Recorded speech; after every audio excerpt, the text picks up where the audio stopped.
พวกเขาทางโรงเรียนสายฝน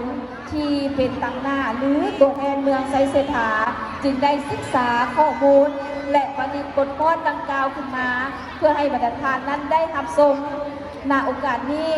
และพร้อมแล้วขอเชิญบรรดาทานขึ้นตามบทกลอนนี้ไปพร้อมๆกันได้เลย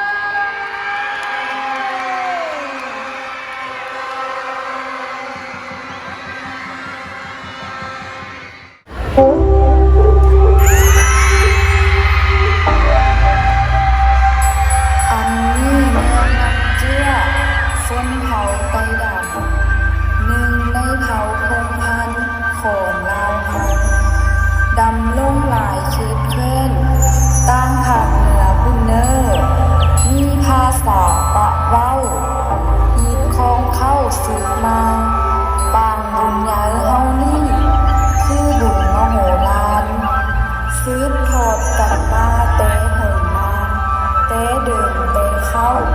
เพื่อต้อนโฮมแห้งเต้า